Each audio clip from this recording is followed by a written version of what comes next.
అలీకిం shalom Bible భాషకు స్వాగతం.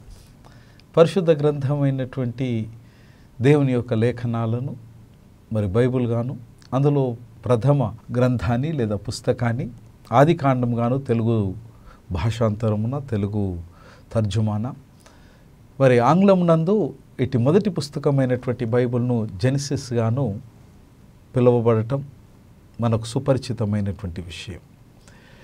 Genesis ఆదికాండము, ఇటిది తర్జుమా హీబ్రూ భాషల్లో నుంచి దీనిని బీరియు అని అక్షరార్థంగా తర్జుమా చేసినారు. బీరియు అన్నటువంటి ఈ అక్షరార్థ భావమైనటువంటి ఆదికాండము లేదా ఈ బైబిల్ యొక్క తొలి గ్రంథము నాకు అర్థము ఏదనగా, literally it means creation ex nihilo, substance, matter, existence from nothingness is creation ex నిహిలియో.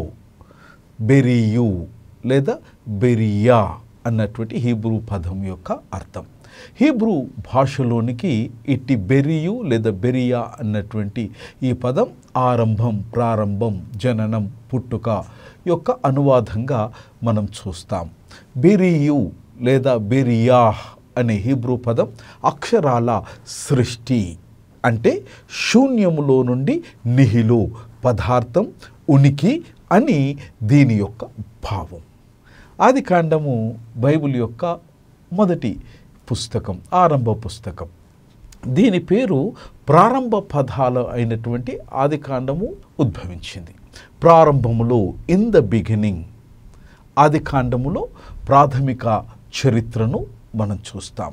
అధ్యాయాలు 1 నుంచి 11 అధ్యాయాలు ఆదికాండంలో, మరియు ఇశ్రాయేలీయుల యొక్క పితృస్వామ్య చరిత్రను మనము ద్వితీయ స్కంధంలో మనం చూడగలుగుతాం. దాదాపు 12 నుంచి 50 అధ్యాయాలు పితృస్వామ్య చరిత్రను ప్రబోధం చేస్తే, ఆదికాండం 1 నుంచి 11 అధ్యాయాలు ఈ సృష్టి యొక్క మూలాన్ని, సృష్టి యొక్క భావాన్ని మనకు పరిచయము, ప్రాథమిక చరిత్రను చూపిస్తుంది.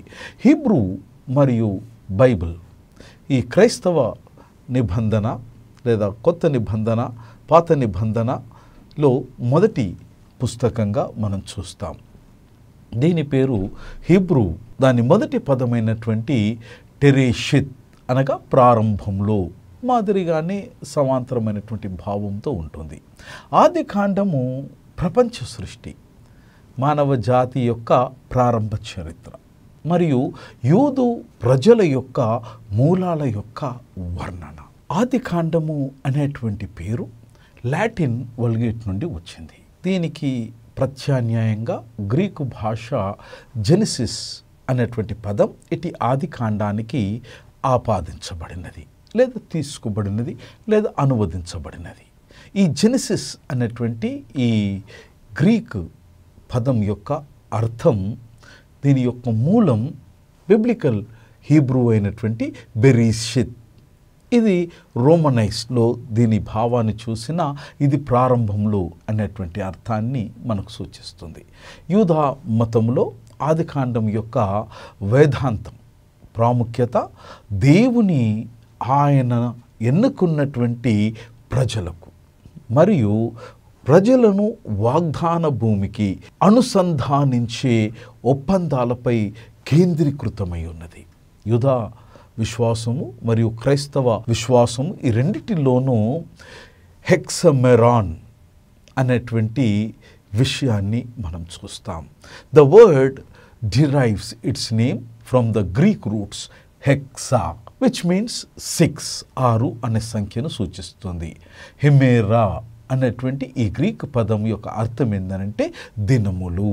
హెక్సా మెరాన్ అనగా దైవం యొక్క 6 దినముల యొక్క కార్యక్రమములు అన్నటువంటి భావాన్ని మనకు చూస్తున్నది. ఈ హెక్సా మెరాన్ అనేటువంటిది 2 వెవ్వేరు రకములైనటువంటి భావాన్ని సూచించడానికి ఇది వాడబడుతున్నట్టు మనం ఇట్టి సాహిత్యంలో మనం చూస్తాం. మొదటి భావము హెక్సమరెన్ వాడినటువంటి భావగర్భితమైనటువంటి ఆలోచన ఆదికాండములో మొదటి అధ్యాయంలో సూచించబడినటువంటి దేవుని యొక్క సృష్టి యొక్క కార్యాన్ని, ఆదికాండం 1వ అధ్యాయం 1, 2 వచనాలు మొదలుకొని 3వ వచనం వరకు, తర్వాత 6 దినముల యొక్క సృష్టిని మనం చూస్తూ ఉన్నాం. రెండవ భావగర్భితమైనటువంటి ఆలోచన ఈ hexameron. It is seen in a second sense the Genesis creation narrative inspired by didactic genre of Jewish and Christian literature is also known as the hexameral literature. ఇది అని పిలువబడే ఆది కాండం యొక్క సృష్టి కథనాన్ని అర్థం చేసుకోవడానికి మరియు వ్యాఖ్యానించడానికి అంకితమైనటువంటి సాహిత్య ప్రక్రియ నుంచి ఇటిది ఉద్భవించింది.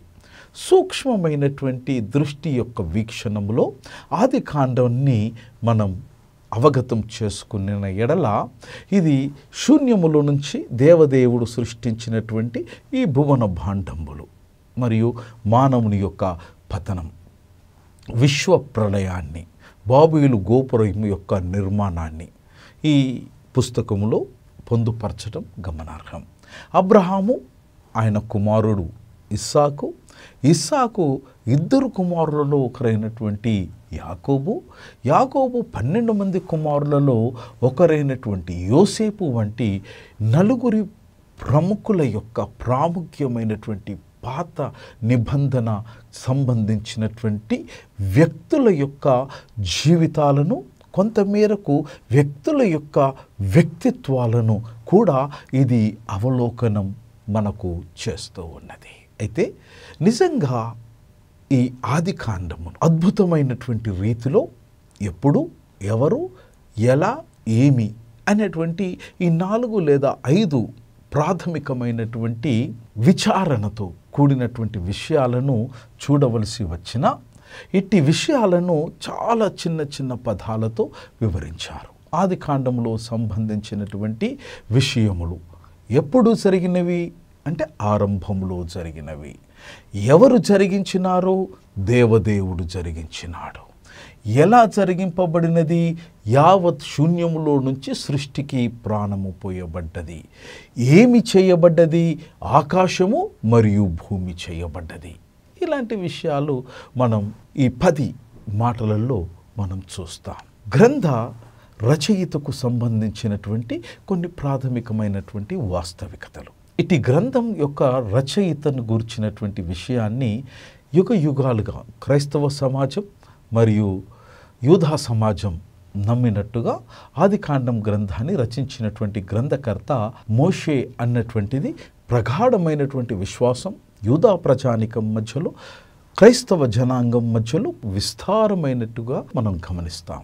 అయితే మరి ఈ గ్రంథానికి సంబంధించినటువంటి వాస్తవాల్లో మోషే ఆయన తన ప్రజలైనటువంటి ఇశ్రాయేలులను ఐగుప్తు బానిసత్వం నుంచి నడిపించి సినాయి పర్వతము గుండా మరి దేవుని యొక్క ధర్మశాస్త్రాన్ని వారికి ఇచ్చినటువంటి అహరోను, మిరియాములకు తమ్ముడైనటువంటి విషయాన్ని వారు వ్రాస్తారు. రెండవది, ఏమేమి వ్రాసినారు ఇటు గ్రంథకర్త అన్న విషయాన్ని మనం ఒకవేళ వీక్షించిన ఎడల ఆదికాండము, నిర్గమకాండము, లేవియకాండము, సంఖ్యాకాండము, ద్వితీయోపదేశ కాండము అనేటువంటి ఇట్టి పంచఖండాలను తోరా అని అంటాం.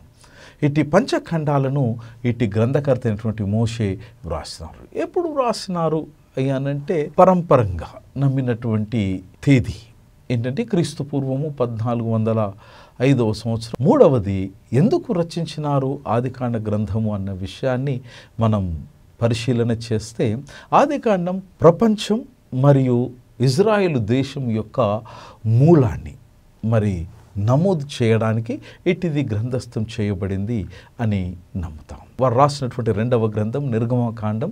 ఇది ఐగుప్తు బానిసత్వం నుండి మరియు ఇజ్రాయేలు వారి యొక్క అతీంద్రియమైనటువంటి విమోచన విముక్తి కార్యాన్ని మనకు నిర్దేశిస్తూ ఉంది. లేవియ కాండంలో గుడారం యొక్క ఉద్దేశం మరియు విధులు మరి లేవియ కాండంలో మనం చూస్తాం. సంఖ్యాకాండంలో ఇశ్రాయేలీయులు కానానులో ప్రవేశించకపోవడం గూర్చినటువంటి విషయాన్ని మనకు బోధిస్తుంది. ద్వితీయోపదేశ శాస్త్రం మరి ఆ తరం కానానులో ప్రవేశించబోతున్నటువంటి దానికోసం ధర్మశాస్త్రం యొక్క సమీక్ష లేదా పునఃసమీక్ష ద్వితీయోపదేశ కాండం యొక్క శాస్త్రాన్ని మనకు బోధిస్తూ ఉంది. To whom Israel in particular, all believers in general. ఇది ఇశ్రాయేలు జనాంగానికి చాలా ప్రత్యేకమైనటువంటి ప్రబోధంగా, విశ్వంలో ఉన్నటువంటి విశ్వాస సమాజానికి సామాన్యమైనటువంటి ప్రబోధంగా మనం చూస్తాం. ఇందులో ఉన్నటువంటి ప్రాముఖ్యమైనటువంటి ఘట్టాలు ఆది కాండములో మొదటిది ఏంటంటే మానవుని యొక్క సృష్టి, ద క్రియేషన్ ఆఫ్ మ్యాన్. రెండవది వివాహం యొక్క వ్యవస్థ, the institution of marriage can be seen. మూడవది మనిషి యొక్క పతనం, ఫాల్ ఆఫ్ మ్యాన్. నాలుగవది కయ్యూను హేబేలు యొక్క జననం, the births of Cain and Abel. ఐదవది హనోకు యొక్క తొలగింపు. ఆరవది విశ్వ ప్రళయం. ఏడవది బాబేలు గోపురం. ఎనిమిదవది అబ్రహాము యొక్క పిలుపు. 9 అబ్రహాముతో చేయబడినటువంటి నిబంధన, the giving of the Abrahamic covenant. 10 the institution of the circumcision. 11 ఇస్సాకును దేవునికి సమర్పించడం. మరి 12 ఇస్సాకు రెబెకాల యొక్క వివాహంను గూర్చినటువంటి విషయాన్ని చూస్తాం. 13 యాకోబు ఏశావుల యొక్క జననాన్ని ఆది కాండంలో మనం చూస్తాం. 14 లేయా రాహేలు యాకోబు యొక్క వివాహాన్ని చూస్తాం. 15 ఐగుప్తులో యోసేపు యొక్క ఉన్నతి, దేవుని యొక్క కార్యాన్ని చూస్తాం. 16 యాకోబు ఆయన కుటుంబం కానాను నుండి ఐగుప్తుకు తరలి వెళ్ళడం మనం చూస్తాం. ఆది కాండం సూక్ష్మ వీక్షణలో విశ్వాస ప్రదాత విశ్వాసులకు తన కార్యాన్ని జరిగించినటువంటి శూన్యములో నుంచి సృష్టి చేయగలిగినటువంటి దేవుడు నీలో ఉన్నటువంటి శూన్యము నుంచి అమోఘమైనటువంటి సృష్టికి నడిపించగలడానికి సమర్థుడు, సామర్థ్యం కలిగినటువంటి వాడన్నటువంటి ప్రబోధంతో విశ్వాసం వైపు దేవుడు నడిపించునుగాక. God bless.